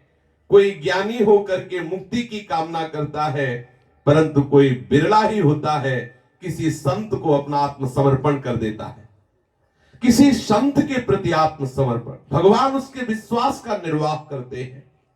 संतों की अतिशय कृपालुता देखी, वे जो भी उनसे आशा रखता है उनकी आशा पूर्ति करते हैं। किसी भी भाव से जुड़ जाए, चाहे अनचाहे भाव से ही, लेकिन महापुरुष जन निश्चित उसका कल्याण कर देते हैं। बिना मांगे अपने से किसी भी प्रकार जुड़े हुए व्यक्ति को भगवत साक्षात्कार करा देना, ये भगवत प्राप्त महापुरुषों में ही ऐसी उदारता होती है। एक प्रसंग श्री राधा बाबा ने सुनाया कि एक नवीन अवस्था के डॉक्टर रतनगढ़ में आए हुए थे। वो युवक थे, ग्राम के सभी युवकों में उन दिनों भाई जी बहुत सम्माननीय, लोकप्रिय हो रहे थे। लोकप्रियता के पीछे भाई जी का निस्वार्थ लोक सेवा में व्यवहार, उनकी सबके प्रति प्रकट होने वाली अलौकिक आत्मीयता ही थी। रतनगढ़ में राजकीय अस्पताल में नए नए नियुक्त हुए थे, नवीन अवस्था के डॉक्टर थे। एक दिन वो सायंकाल को भाई जी की महिमा सुनी थी तो भाई जी से मिलने के लिए आए हवेली पे। प्रथम मिलन में ही भाई जी का वो मृदु व्यवहार, वो भाई जी की भगवत भक्ति जनित शोभा उनके चित्त को आकर्षित कर लिया। उनको ऐसा लगने लगा कि भाई जी कोई मेरे हैं, ऐसा, और लगा कि जैसे पहले से हमारे परिचय में है। उन डॉक्टर को ऐसा लगा मानो मेरे बहुत प्रियजन हैं ये भाई जी। और भाई जी उनकी इस भावना का आदर किया और भाई जी ने कहा कि हमारे परिचय के बहुत से गृहस्थ परिवार हैं, आप सज्जन भाव वाले हो, तो हम उन सबको सूचित करते हैं आप फैमिली डॉक्टर बन जाइए, आप उन सबके परिवार के डॉक्टर बन जाइए। भाई जी की बात से और भी आनंदित हुई कि हमारा परिचय अच्छे अच्छे घरों में है, हो जाएगा। संपन्न प्रतिष्ठित परिवारों में भाई जी के प्रति जो बहुत सद्भावना करने वाले थे, भाई जी ने उनको लिख के दे दिया प्रशंसा पत्र कि आप ये इन घरों में जाकर के अपना ये दिखा दीजिए कि भाई जी ने मुझे पास कर दिया है और मैं आपका फैमिली डॉक्टर बन जाऊं। ऐसा भाई जी द्वारा विश्वस्त डॉक्टर भेजने के कारण सबने उनको अपने घर का डॉक्टर बना लिया और बड़ा सम्मान और उनको पैसा भी मिलने लगा। कुछ दिन में उनकी ऐसी लोकप्रियता हुई कि उनका बड़ा यश, बहुत लोग मिलने आने लगे। अब वो युवक अवस्था के थे, बहुत अच्छे थे, पर यदि आध्यात्मिक स्थिति नहीं है तो बिगड़ने में देर थोड़ी लगता है। अब उनकी पृष्ठभूमि में कोई भजन तो था नहीं, नौयुवक थे और बड़े घरों की माताएं बहनों का आना जाना, नाड़ी देखना, स्पर्श करना, जिससे उनके हृदय में काम विकार जागृत हो गया। डॉक्टर तो थे ही, आंख, नाड़ी, पेट, कमर ये सब स्पर्श करने का अवसर मिलता और उनके हृदय में विकार। भाई जी के द्वारा विश्वस्त ये डॉक्टर, इसलिए किसी को कोई संशय नहीं। एक दिवस डॉक्टर के हृदय में बहुत जलन हुई। वो राधा बाबा के समीप आए। राधा बाबा बोले कि वो मुझसे एकांत में मिले और मिल करके बहुत जोर से रोए कि मैं क्या करूं, इतना बड़ा महापुरुष मेरे ऊपर विश्वास करता है पर मेरे हृदय में इतनी गंदी बात है, मैं ऐसी गंदी भावना करता हूं, मैं क्या करूं, मैं किससे कहूं, कैसे मैं इससे निवृत्त हूं। सायंकाल लगभग 5 बजे डॉक्टर साहब बाबा से ऐसे निश्चल होकर के रो रहे थे। देखो ये है कृपा, ये है प्रभु की कृपा। कोई संतों के सामने इस बात के लिए रोए कि मैं निर्विकार हो जाऊं, सच्ची बात समझो, वो भगवान की कृपा का पूर्ण अधिकारी हुआ है, तभी ऐसी बात आती है। वो रोए कि प्रभु मेरे अंदर अब ऐसा विवेक नहीं रह गया कि मैं अपने को संभाल सकूं, इसलिए राधा बाबा से बोले मैं सरलता पूर्वक कहता हूं आप जो चाहे मुझे दंड दीजिए, अब लगता है कि मैं निर्वाह नहीं कर पाऊंगा। पीछे बड़ा उनका जीवन पवित्र रहा होगा, तभी ऐसी वो बात संत से बोले।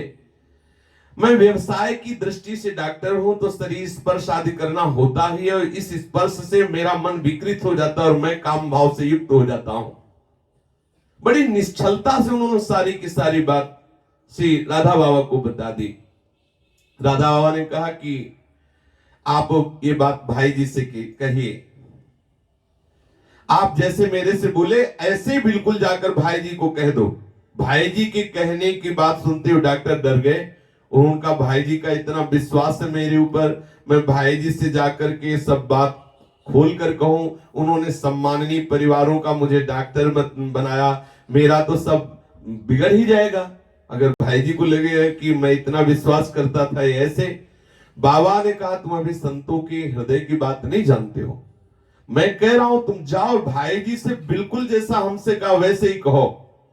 भाई जी ने तुम्हें पहली भेंट में ही इतना जो प्यार दिया, इतना जो विश्वास दिया, तो तुमको इतनी हिम्मत रखनी चाहिए कि निश्चल होकर उनसे बात कहो जाकर के कि मेरे हृदय में ऐसी स्थिति आ गई है कि मैं नहीं समझ सकता, मेरे अंदर वेदना जागृत हो गई है। तुम सच्ची बात कहो संतों के सामने जाकर, भाई जी के सम्मुख आप ये बात कहो। भाई जी बहुत सिद्ध संत है, उनसे दुराव छुपाव करना ठीक नहीं है। अगर दुराव छुपाव करके तुम बहुत ये प्रैक्टिस जमा भी लोगे तो तुम्हें लाभ क्या मिलेगा। भाई जी से विश्वासघात करना ठीक नहीं, तुम उनसे अपनी बात बता दो। हिम्मत पड़ी राधा बाबा के समझाने से उन डॉक्टर साहब को। वो सीधे भाई जी के पास गए। भाई जी के सम्मुख जाकर जैसे राधा बाबा ने कहा था ठीक वैसे उन्होंने बता दिया बिना डरे।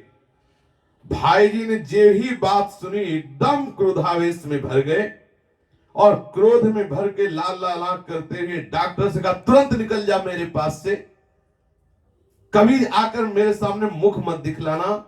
मैंने तेरे को सच्चरित्र समझा, पवित्र भक्त परिवारों की बहु बेटियों का जहां समुदाय है वहां तुझे डॉक्टर बनाया, तू इतना गंदा प्रकृति का कि उनके प्रति काम भाव रखता है, जा कभी मेरे सामने मत आना। ऐसे भाई जी ने डांटा। भाई जी के क्रोध को देखकर तो डॉक्टर की दशा बदल गई। उसने सोचा बड़ा गड़बड़ कर दिया राधा बाबा ने जो मुझे यहां भेज दिया, अब तो सब बेकार हो गया, अब तो कोई अवसर ही नहीं कि वो खड़ा रह सके। उसे लग रहा था जमीन फट जाए मैं धस जाऊं, पसीना पसीना हो गया, आंखों से आंसू चल रही, मुंह से बात नहीं।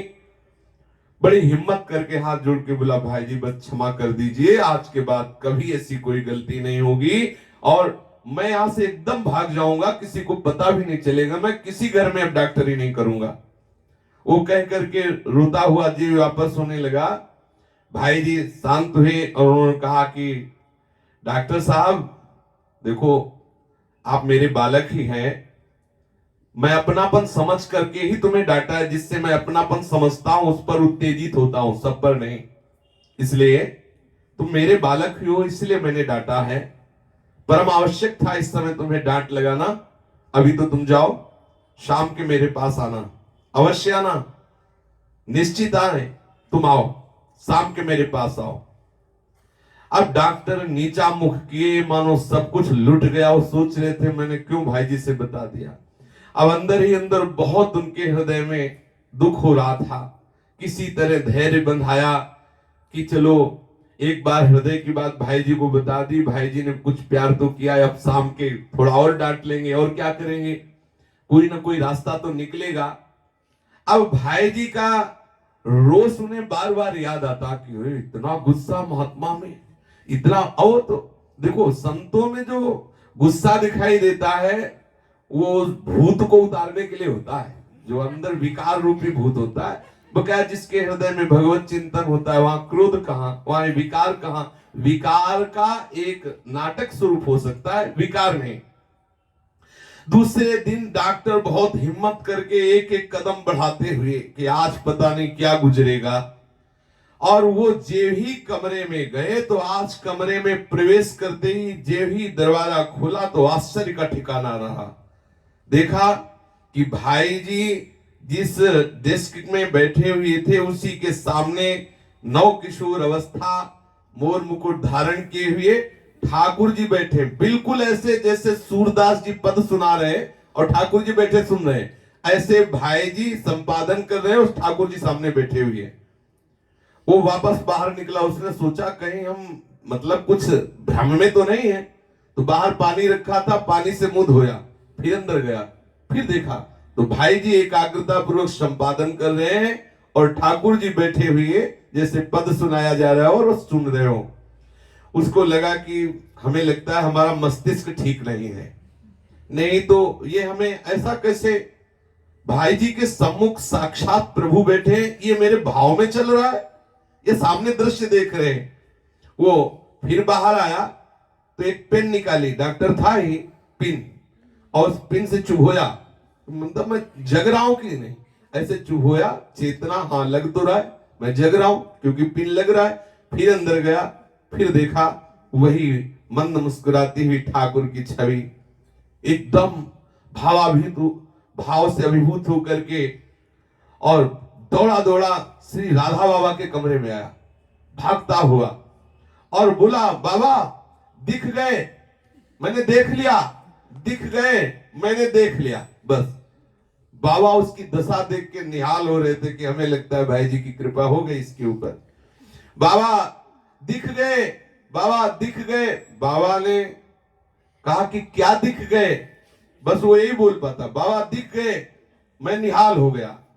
वो बाबा यद्यप सबको स्पर्श नहीं करते थे, वो दौड़ता हुआ गया और राधा बाबा के लिपट गया, पसीने से लथपथ, आंसू चल रहे थे, बस यही बोलता बाबा दिख गए। बाबा के हृदय से देखो कैसी कृपा होती ठाकुर की। एक डॉक्टर कितना बड़ा कृपा पात्र बन गया। यही होता है कि तिनका जैसे कभी कभी बहता हुआ किनारे लग जाता है, कोई साधना नहीं, कैसी करुणा हुई कि महापुरुषों का सानिध्य मिला और भगवत साक्षात्कार का संयोग बन गया। हंसते खेलते बड़े बड़े मुनिजन जतन करते रहते हैं, ऐसे प्रभु को देखो हंसते खेलते, डांट लग गई, जरा सी बात में डांट लगी, भगवत साक्षात्कार की योग्यता आ गई, राधा बाबा के लिपट गया और बस अश्रु चल रहे हैं, पसीने से लथपथ है, आंखों से आंसुओं की धार, मुख से वाणी नहीं निकल रही, बीच बीच में हिचकियां निकल रही। बाबा को इतना दुलार बढ़ा कि उसके मस्तक पर हाथ फेर रहे हैं राधा बाबा, और हंसते हंसते बोले भाई तेरा तो काम हो गया। कि बोलो कितनी बड़ी बात है ये हो जाए कि आप इस आवागमन से मुक्त हो गए, भगवत चरणारविंद में सदा सदा के लिए। बोलो इससे बड़ा इनाम, इससे बड़ा लाभ, इससे बड़ा आनंद। हंसते हुए राधा बाबा उसको लेकर कमरे की तरफ चले। डॉक्टर तो भाई जी को देखते ही मुझे छोड़कर फिर भाई जी से लिपट गया।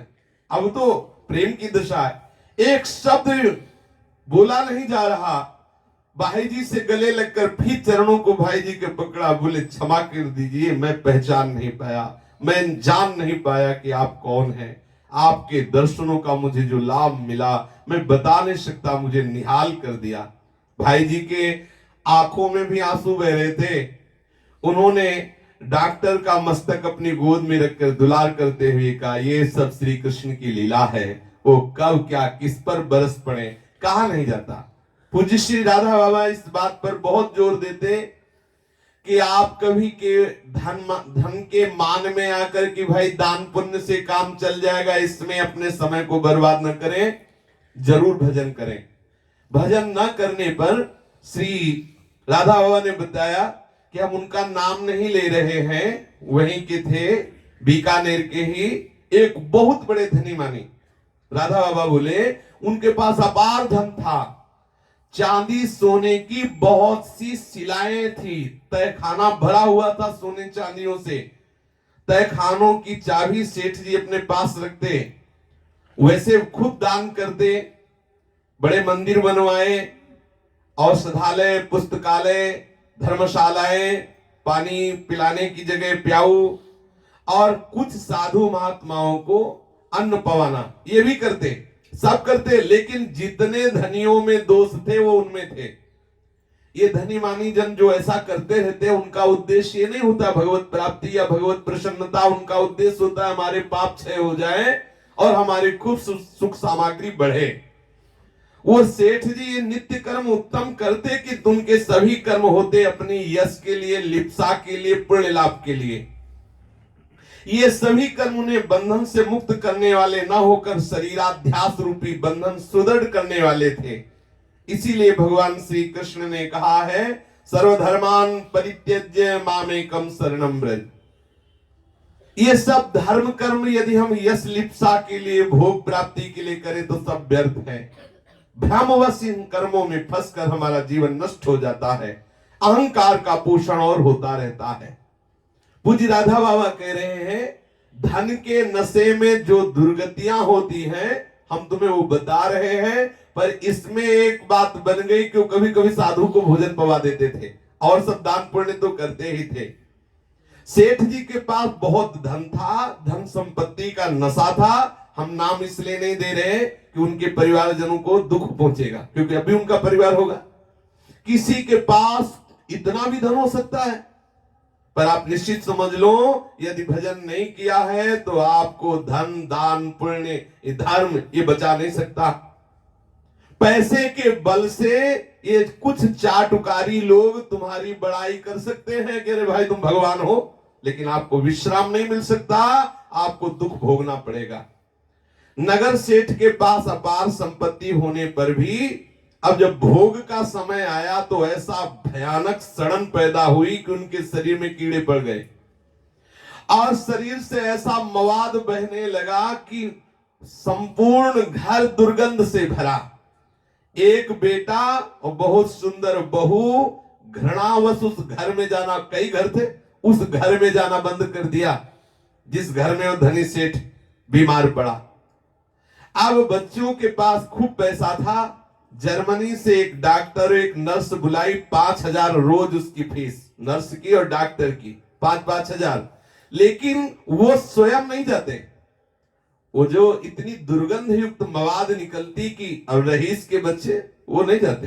पिता को 5,000 रोज की पेमेंट देकर डॉक्टर और नर्स रख दिया। सेठ जी को हृदय में बहुत पश्चाताप हुआ, जिनके लिए मैंने इतना ऐश्वर्य कमाया वो मुझे देखने नहीं आ रहे, मेरे घर से चले गए, दूसरे घर में रह रहे हैं। और पुत्र को लगा कि मैं अपने कर्तव्य का पालन कर रहा हूं, उनके पास 2 आदमी तो है ही, एक नर्स एक डॉक्टर। उसके हृदय में बहुत दाह होने लगी। अधिक पैसे, अधिक प्रतिष्ठा के कारण वहां अंदर कोई जल्दी जा ना पाता, भीषण रोग से सड़ रहा था घर में। और ये बात भाई जी को पता चली कि कोई उससे मिलने नहीं जाता। ये पता कैसे चली? जो बीच बीच में साधु सेवा कर देते थे, उस कृपा ने ये पता चलवाई। देखो, संत सेवा कभी व्यर्थ नहीं जाती, किसी भी भाव से की जाए। भाई जी महाराज बड़े करुणामय हृदय के, बड़े आत्मीय स्वभाव के, सबसे उत्तम स्वभाव भाई जी का। जरा सा किसी का कष्ट सुनते ही तुरंत सांत्वना के लिए वहां पहुंच जाते थे, बिना बुलाए, बिना परिचय के। भाई जी की दृष्टि इतनी पवित्र, इतनी क्षम थी कि चाहे कोई नारकी कीड़ा हो या कोई सूक्ष्मदर्शी तत्वज्ञ महापुरुष, दोनों के प्रति समान भाव। भाई जी सब जीवों को गुण निरपेक्ष, ज्ञान निरपेक्ष और भक्ति निरपेक्ष प्रेम करते। अर्थात इसमें कोई गुण है इसलिए प्यार करें, या ये ज्ञानी है इसलिए प्यार करें, या भक्त है इसलिए प्यार करें। नहीं, वो जीव है, प्रभु का स्वरूप है, बस इस बात से प्यार। उन्होंने किसी से कभी कोई आशा नहीं की, सबको भगवत भाव व्यतीत करना, सबको प्रभु में मगन कर देना, ये भाई जी का ममत्व था। भाई जी ये सुनते ही वहां पहुंच गए।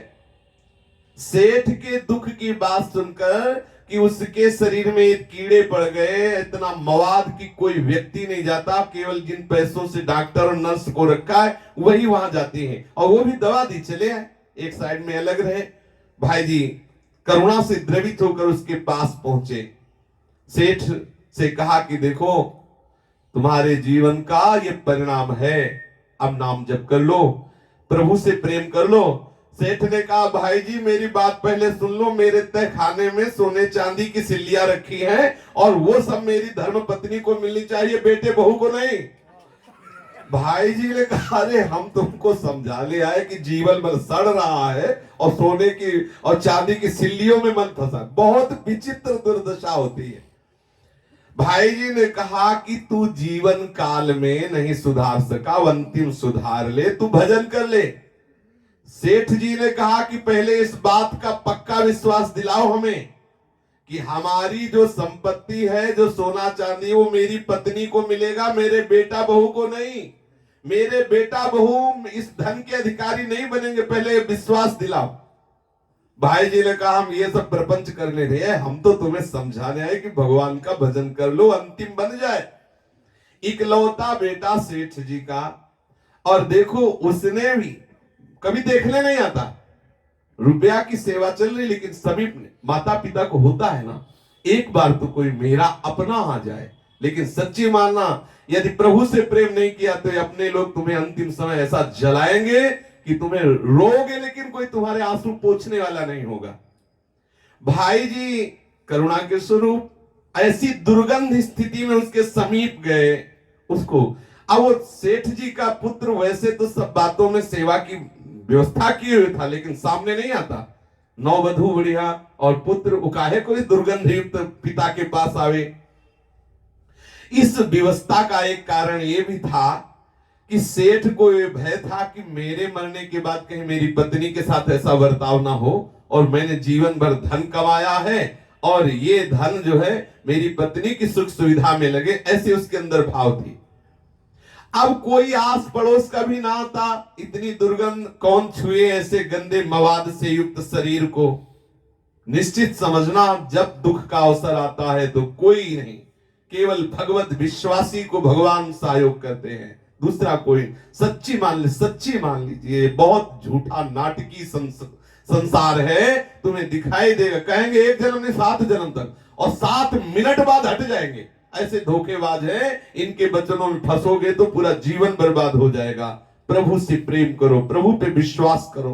देख लो कितना जीवन भर धन कमाया, अंतिम समय कोई काम नहीं आ रहा। अब वो इतना द्वेष से युक्त हो गया अपने पुत्र से कि भाई जी से कहने लगा कि हमारा बेटा हमारी अंतिम चिता को भी स्पर्श न करे, हमारी संपत्ति का अधिकारी न बने। आप ऐसा, भाई जी ने कहा आप बात समझो, इन सबसे अपनी चित्त वृत्ति हटाओ, श्री कृष्ण से प्यार करो, श्री कृष्ण का सुमिरन करो। देखो कितनी दर्दनाक तुम्हारी स्थिति है, कीड़े कुल है, मवाद निकल रहा है, क्षमा करो अपने परिवार वालों को। ये धन का जो सुख दुख है प्रारब्ध के अधीन, इसे छोड़ो। किसी को धन से वंचित करना, किसी को धन दिलाना, ये जगन नियंता प्रभु का विधान, तुम इसे छोड़ो। तुम तो केवल अपने मुख से प्रभु का नाम बोलो, प्रभु का चिंतन करो, जो नरक जाने वाले हो उससे बच जाओगे। ऐसे समय में हेतु रहित भगवान कृपा करते हैं, ऐसे महापुरुषों का समागम करा देते हैं। और कौन बैठेगा समीप? और वो भाई जी से बार बार यही कह रहा कि हमारी संपत्ति हमारे बेटे को न मिले, पत्नी को मिले। ऐसा विश्व नियंता प्रभु की इच्छा के बिना एक पत्ता नहीं हिलता। इसलिए भाई जी से कहते हैं विश्व नियंता की रुचि में रुचि मिला दो। तुम क्यों द्वेष करते हो अपने बेटे से? भाई जी पिता के मन से पुत्र के प्रति जो उत्पन्न हुआ द्वेष और मिटा देना चाहते थे, क्योंकि अंतिम समय यदि द्वेष बना रहा तो दुर्गति हो जाएगी। सेठ जी को बार बार अनवरत यही समझाने की चेष्टा कर रहे थे। संसार में कोई अपना नहीं है, संसार में लेस मात्र सुख नहीं है। किसी के भी प्रति इतना अपनापन न कर लो कि आप आशा कर बैठो कि ये हमारे इस काम आएगा, और जब ना आएगा तब आप उससे द्वेष कर लेंगे, घृणा कर। केवल प्रभु से आशा रखो, प्रभु से, संसार से नहीं। ये संसार तो मात्र स्वार्थ का है, स्वार्थ का। अनित्यम सुखम लोको मिमं प्राप्य भजस्व माम। प्रभु कह रहे हैं संसार नाशवान दुखालय स्वार्थ से भरा हुआ है, इसमें सुख नहीं। यदि वास्तविक सुख चाहते हो तो केवल मेरा भजन करो, केवल मेरा। ये प्रभु के वचन मिथ्या नहीं हो सकते। भाई जी ऐसा उस सेठ को समझाने लगे। राधा बाबू बोले कि भाई जी सेठ को बार बार समझाते कि कोई भी जिसे वास्तविक सुख की इच्छा है उसे केवल केवल प्रभु से अपना संबंध रखकर भजन करना चाहिए, क्रियाएं भले व्यवहार की हो, इसके बिना अन्य कोई चारा नहीं है। पीलिए के रोगी को संसार पीला ही दिखाई देता है, जिसका पित्त बढ़ जाता है उसको मिश्री भी कड़वी लगती है। सच्ची मानिए हम सबकी दृष्टि खराब हो गई है, हम सबकी रुचि खराब हो गई है। ये पुत्र पुत्री शत्रु मित्र अपने पराये अच्छे बुरे इसमें हम फंस गए। एकमात्र इस रोग से निपटने का उपाय है श्री कृष्ण शरण, श्री कृष्ण चिंतन। भाई जी जैसे ही सेठ जी से उनके संबंधी जो मिलने की कोई चेष्टा करता आता, भाई जी कहते देखो अब जो आवे उसको मानो श्री कृष्ण आए हैं, ये मत मानो कोई रिश्ते नातेदार आया है। लेकिन ये भाव उनके अंदर आ ना पाते। देखो कितनी कृपा की भाई जी जैसे महापुरुष अंतिम समय उनको समझा रहे हैं। हमें तो ये लगता है कि किसी भी तरह से यदि संत सेवा कभी किसी से बन गई है तो भगवान उसका निर्वाह करते हैं। देखो महाराज निग ने भजन नहीं किया लेकिन गौ सेवा बन गई, तो द्वारिका के कुएं में जाके गिरगिट बने तो भगवान का उनको साक्षात्कार हुआ। देखो इन्होंने कभी भजन नहीं किया लेकिन धन के द्वारा साधु सेवा बन गई, तो देखो अंतिम सेवा लगा दी, भगवान ने अपने महापुरुष को भेजा कि जाओ। अब बार बार वो समझा रहे जो आवे उसे श्री कृष्ण रूप देखो, इनसे मोह, ये इनका दुलार नहीं तो और क्या है। सोचो कितना दुलार है, जीव कितना निकृष्ट सोच सकता है, कितना निकृष्ट कर सकता है, प्रभु कितना दुलार करते हैं। ऐसे सुंदर मानव जीवन कहीं व्यर्थ में ना चला जाए।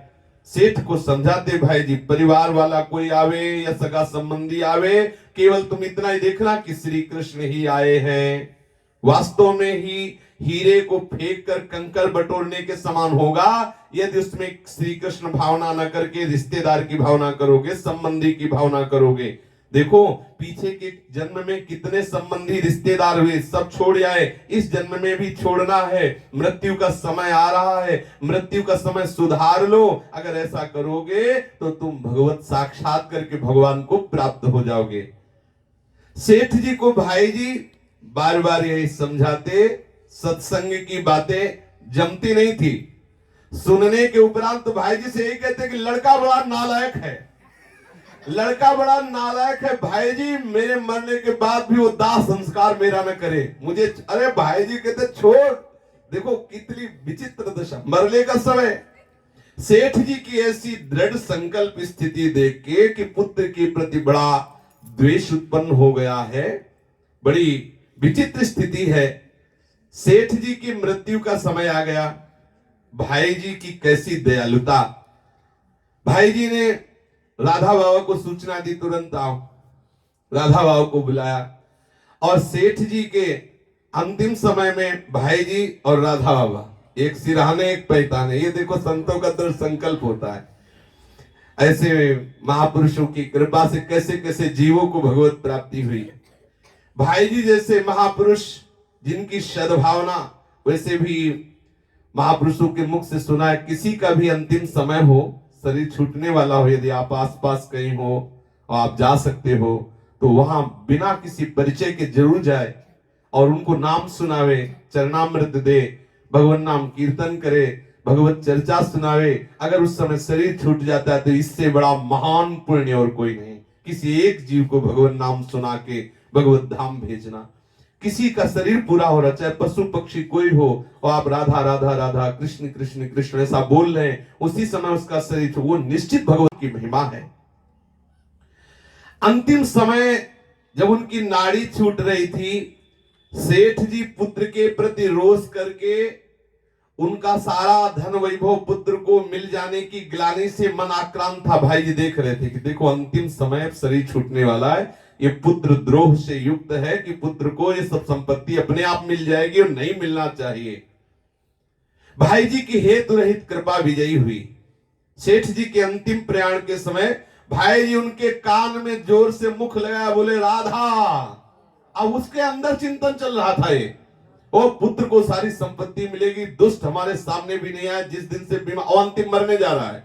भाई जी ने कहा कि जो हो, कान में उसके जोर से बोला राधा, एकदम चित्तवृत्ति खींची, राधा नाम उसके कान में जे ही गया तो भाई जी ने कहा कि आ गया सामने है? पूछा सामने है? बोले हाँ। सेठ जी ने गर्दन हिलाई और कहा हाँ प्रभु है, सामने है प्रभु। सारा चिंतन खत्म, वो जो अंदर चल रहा सारा चिंतन। और राधा बाबा भी बैठे। भाई जी बहुत जोर से बोले कि ये मुट्ठी में जो तुम बांधे हुए हो ये हमें दे दो। और वो बांधे हुए था तिजोरी की चाबी। भाई जी ने कहा ये ला, और चाबी ले ली और बोले कि देखो ये तुम्हारी चाबी, ये जो सामने आए हैं ना प्रभु, इनके हम चरणों में समर्पित करते हैं। जीवन भर भी जो भी तुमने लक्ष्मी कमाई वो लक्ष्मीपति के चरणों में समर्पित कर रहे हैं। देख ऐसी भावना कर, मरते समय बिल्कुल देखो कैसा संभाल दिया। जो ही चाबी ऐसे ली उसका मुख प्रसन्न हो गया और बोले देख अब तुझे चरणों की पूजा करनी। सामने ठाकुर जी दिखाई दे रहे। भाई जी ने तुरंत 2 फूल अपनी जेब से निकाले, पहले से ही ऊपर तो विधान करके गए थे, और कहा ये लो, हाथ में दिया और कहा देखो सामने चरण दिखाई दे रहे? बोले हाँ दिखाई दे। बोले चढ़ा दो। उसने ऐसे चढ़ा, जे ही फूल चढ़ाए ते उसका शरीर पूरा हो गया। ऐसी भगवत प्राप्ति भाई जी ने, जिसके शरीर में कीड़े पड़ गए, दुर्गंध युक्त, जो अंतिम समय बिगाड़ रहा था, इन महाराधा बाबा और भाई जी की कृपा से उसे भगवत साक्षात्कार हो गया। शेष चर्चा आगे। श्री राधा वल्लभ लाल की जय जय श्यामा, जय जय श्याम, जय जय श्री वृंदावन धाम। जय जय जय जय श्याम, जय जय श्री वृंदावन धाम। पावन राधे तेरो नाम, पावन राधे तेरो नाम, पावन राधे तेरो नाम, पावन राधे तेरो नाम, पावन श्री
श्री हरिवंश चंद्रजू महाराज की जय। श्री सेवक जू महाराज की जय। समस्त सहचरी वृंद की जय। श्री वृंदावन वरदाम की जय। श्री यमुना दसरानी की जय। समस्त संत हरिभक्तन की जय।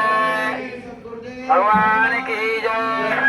जय जय श्री राधे श्याम जय जय श्री राधे श्याम जय श्री राधे श्याम जय जय श्री हरिवंश जय। बोलिए सतगुरुदेव भगवान की। सतगुरुदेव भगवान की। संत महिमा की। संत महिमा की। संत करुणा की। संत अमृतमयी करुणा की। सतगुरुदेव भगवान की वाणी की। सतगुरु भगवान की वाणी की। जय जय श्री राधे श्याम।